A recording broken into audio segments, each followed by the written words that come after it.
panitia. Alhamdulillah di kita ada satu orang ya, aslinya dua, Pak Iwan, tapi Pak Iwan sudah di SMA Sukan ya. Ya saya akan mencoba untuk menyampaikan hasil kegiatan untuk presentasi yang saya sampaikan. Sebelum ke presentasi, sudah perkenalan sudah jelas ya. Nama saya Yes Yunus, dalam program atas dari SMK Manusia Cirebon. Ini untuk hasil dan PP-nya. Jadi di kita itu ada fasilitator di sekolah. Bapak Ibu bisa mengenal, ada Ibu Umi Kodia di sana. Beliau bertugas kepala sekolah di SDN Plumbon, ya, yang di lapangan bola tuh. Jadi pas sekolah juga menjadi guru penggerak, tapi menjadi pengajar praktik. Baik, sebelum ke yang di latar belakang, kita speaking dulu. Ya, semangat. Kasih contoh untuk tepuk semangat, udah tahu ya? Contohnya dulu dah.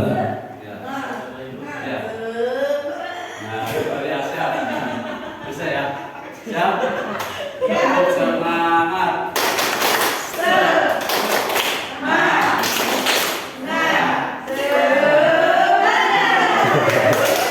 Sekali lagi ya. Siap. Berdiri nggak, Pak?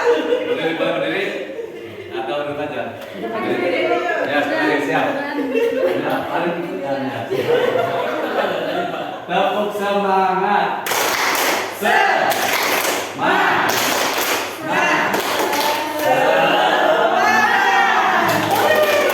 Luar biasa. Terima kasih teman-teman. Berarti hari ini Bapak Ibu memang sangat luar biasa. Next, tadi yang saya paparkan terkait di modul 1-4 yaitu budaya positif. Ini tema yang saya siapkan. Intinya tentang menyebarkan pemahaman dan pengalaman penerapan budaya positif. Ya. Latar belakang dari masalah tadi yang disampaikan, kita coba tanyakan ke diri kita sendiri bagaimana kita berlaku.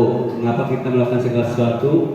Apa kita melakukan sesuatu karena adanya dorongan dari lingkungan? Peraturan kelas saja. Jadi di sini yang melatar belakang tentang budaya positif yaitu tentang keyakinan kelas, bukan peraturan kelas ya. Jadi suatu peraturan kelas menjadi keyakinan siswa. Betul. Yang pertama, mengapa kita memiliki peraturan tentang penggunaan helm pada saat mengendarai kendaraan roda 2 atau motor? Mungkin jawabannya adalah untuk keselamatan, yaitu keyakinan. Jadi menggunakan helm ini sebuah peraturan atau keyakinan, Bapak Ibu? Peraturan. Ya. Kemudian mengapa kita memiliki peraturan tentang penggunaan masker dan cuci tangan setiap saat? Jawabannya adalah untuk kesehatan dan atau keselamatan. Nah, nilai-nilai keselamatan atau kesehatan inilah yang kita sebut sebagai suatu keyakinan. Jadi dari sebuah peraturan yang dilakukan setiap kali maka akan menjadi sebuah keyakinan, yaitu nilai kebajikan universal yang sistematis secara tersurat lepas dari latar belakang suku, negara, bahasa maupun agama. Kemudian nilai kebajikan menekankan pada keyakinan seseorang akan lebih memotivasi seseorang dari dalam. Seseorang akan lebih bergerak dan bersemangat untuk menjaga keyakinannya daripada hanya sekedar mengikuti serangkaian peraturan tertulis tanpa makna. Murid-murid pun demikian, mereka perlu mendengarkan dan memahami arti sesungguhnya tentang peraturan-peraturan yang diberikan. Apa nilai kebajikan di balik peraturan tersebut? Apa tujuan utamanya dan menjadi tidak tertarik atau takut sehingga hanya sekedar mengikuti serangkaian peraturan-peraturan yang mengatur mereka tanpa memahami tujuan mulianya. Jadi kaitannya dengan budaya positif, terutama tentang peraturan sekolah, kita akan kepada siswa untuk meyakini bahwasanya melanggar peraturan sekolah itu bukan salah dari dirinya, tapi ada keyakinan supaya tidak melanggar seperti itu. Kemudian konsep utama modul budaya positif pertama adalah perubahan paradigma belajar. Yang kedua disiplin positif. Yang ketiga kebutuhan dasar manusia. Imbalan atau penghargaan dari orang lain. Murid melakukan disiplin diri karena yang dapat imbalan ini merupakan motivasi ekstrinsik. Yang ketiga menghargai nilai kebajikan diri sendiri.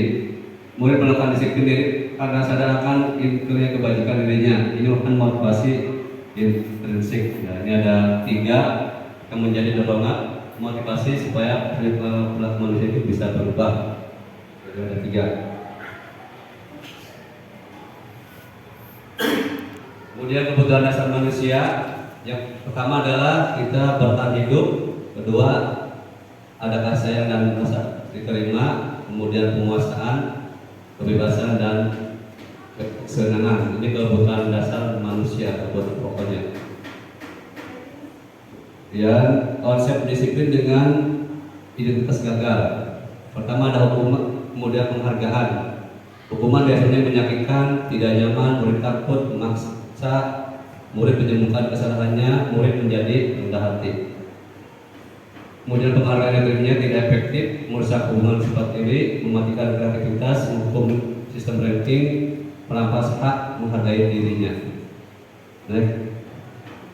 Konsep disiplin dengan pendidikan restitusi, yaitu sebuah cara menanamkan disiplin positif pada murid. Apa itu restitusi?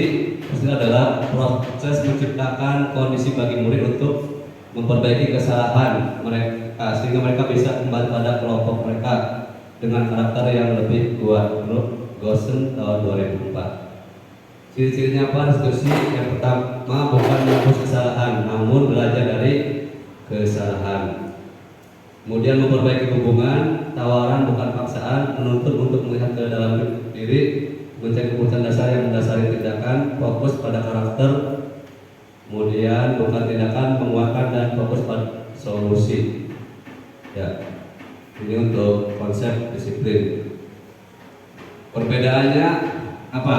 Contoh kasus siswa sering tidak mengerjakan PR misalnya kalau di kelas Bapak Ibu ya. Ini ada hukuman, konsekuensi dan restitusi.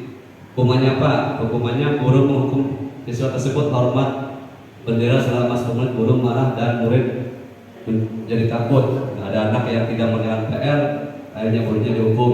Nah, ini jadi takut. Kemudian konsekuensinya apa? Guru memberikan konsekuensi untuk mengerjakan PR-nya saat istirahat atau dikerjakan sebanyak 3 kali lipat.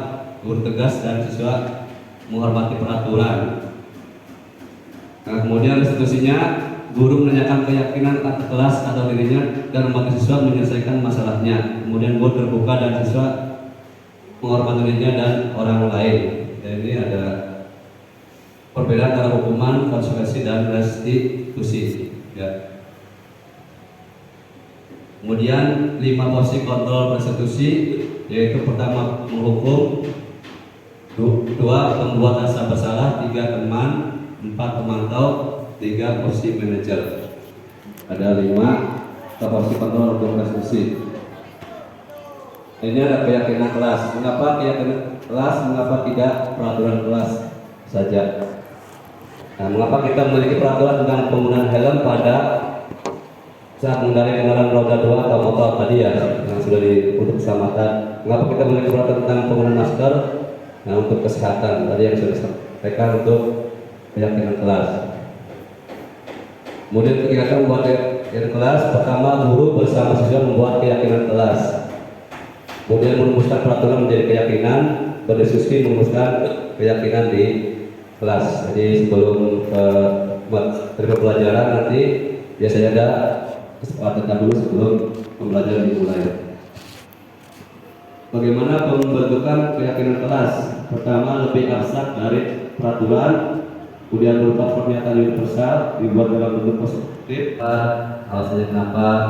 Kemudian divalidasi tindakan yang salahnya. Bagaimana supaya tidak telat lagi. Nah, kemudian menanyakan keyakinannya. Ini ada restitusi hukuman ya. Nah, ini ada yang sudah dilakukan oleh Bu Eva, itu juga sudah mulai masuk ya. Ini Bu Eva tadi pagi saya coba foto dan mungkin ini langsung ya. Nah, ada restitusi hukumannya itu ada karena anaknya menulis surat al-kafi. Nah itu juga mungkin ditanyakan oleh Bu Titi ya terkait kesalahan-kesalahan yang dilakukan. Nah itu menanyakan mendalami terlebih dahulu permasalahan-permasalahannya sehingga anak mau untuk berubah dan tidak melakukan kembali. Mungkin intinya seperti itu untuk segitiga restitusi. Ya mungkin demikian pemaparan dari saya. Kalau ada pertanyaan, ya salam dan bahagia. Terima kasih. Pak Adi mau bertanya? Pak Adi benar. Ya, mau izin bertanya Pak.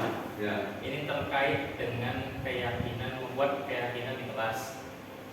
Nah, contohnya ini Pak ya, contoh gitu kan. Kita buat nih keyakinan di kelas. Nah, pada faktanya ada beberapa anak yang memiliki sifat ketidakyakinan gitu kan. Ya. Atau punya ketidakyakinan yang tinggi gitu kan. Nah, kita sebagai guru pengajar di dalam kelas biar anak tersebut yakin itu seperti apa Pak? Ya contoh gitu kan. Apakah kita perlu hukum, mengazab gitu kan, atau seperti apa kan kita nggak tahu ya kan.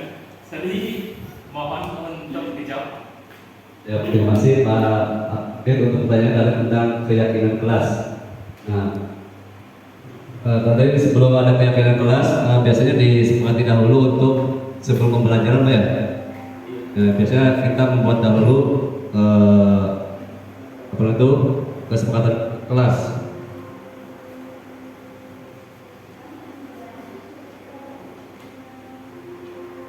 Nah, untuk kesepakatan kelas misalnya dibuat dulu poin-poinnya apa saja. Misalnya untuk belajar tepat masuk tepat waktu atau gimana. Kemudian saat belajar poinnya saya dahulu ya. Kemudian fokus dalam pembelajaran. Nah, itu untuk menjadi suatu kesepakatan. Nah, tadi yang ditanyakan misalnya ada melanggar dari aturan tersebut, bagaimana tindakan kita ya. Betul ya. Nah itu boleh kita menggunakan tadi segitiga restitusi Pak. Jadi anaknya dipanggil, tanya jawab, ya nanti ditanyakan, dikorek, identifikasi, kemudian diberikan arahan, kemudian solusinya seperti itu. Jelas ya? Ya jelas Pak. Ya jadi seperti itu nanti penanganannya silakan nanti bisa. Kalau anak yang misalnya dari 10 anak, nah itu diambil aja yang fotonya yang kira-kira yang paling bandelnya siapa. Nah itu menjadi untuk arahan supaya mereka mungkin bisa menolak pada teman yang lainnya seperti itu. Jadi diadakan dengan segitiga restitusi. Baik, terima kasih Pak Adi untuk pertanyaannya. Ya, ada lagi? Ya, Bu Isti mangga. Ini Bu. Nggak usah Pak. Ya, siap. Izin bertanya, berdasarkan yang tadi sudah dijelaskan antara ketiga hal tadi yang hukuman, konsekuensi, dan restitusi. Nah, menurut Pak Ustadz itu mana hal yang paling efektif bagi pada proses pembelajaran pada era saat ini? Untuk saat ini untuk terkait tentang budaya positif ya Bapak Ibu ya. Budaya positif untuk menangani anak-anak yang melanggar peraturan. Nah itu tadi dengan hukuman, kemudian konsekuensinya atau dengan restitusi. Ya. Yang tepat untuk kita gunakan adalah dengan segitiga restitusi, Bapak Ibu ya. Karena kenapa? Kalau dengan segitiga restitusi itu kita akan mengidentifikasi dahulu. Ya, kalau hukum itu langsung ya, kalau hukuman langsung anak dihukum di justice, salah ya udah lakukan kesalahannya selesai. Tapi kalau segitiga restitusi itu kita menggali dahulu permasalahannya dari apa, kenapa melakukan seperti ini, terus bagaimana kedepannya, apakah akan melakukan kembali. Ya, jadi kita ada langkah-langkah supaya mereka itu tidak berbuat kembali seperti itu. Ya, cukup jelas ya. Terima kasih. Satu lagi enggak? Opik atau Bu Iya? Bu Mip Ahyar? Cukup ya? Ada lagi? Silakan. Ada lagi? Ini. Jadi cara untuk sekitar kita menstabilkan dahulu identitasnya, di identitas masalahnya apa, kemudian memvalidasi, kemudian menanyakan keyakinan. Sebenarnya kita kalau kita lihat di dunia kesehatan ada dokter ya, dokter menangani pasiennya kan itu kita jangan dahulu Bapak Ibu ya. Jadi bagaimana sakitnya apa, kenapa, nah baru kan ditemukan resepnya terus solusinya. Nah itu sama halnya juga dengan segitiga resolusi. Nanti ada banyak supaya pembelajaran ini bisa mengarah pada siswa kita. Dan siswa kita akan lebih mendalami atau fokus untuk pembelajarannya seperti ya. Mudah-mudahan di sekolah kita untuk kegiatan pembelajaran ini dengan menggunakan sistem ini anak-anak akan tumbuh dengan sendirinya, terutama keyakinan diri untuk tidak melanggar aturan ya, sehingga hal tersebut menjadi suatu kebiasaan ya, bukan karena paksaan. Mungkin saja dari saya cukup ya. Terima kasih atas waktunya. Sekali lagi ambil terima kasih dan mohon maaf apabila ada kesalahan kekurangan. Salam berkongrat, salam dan bahagia. Terima kasih. Assalamualaikum warahmatullahi wabarakatuh.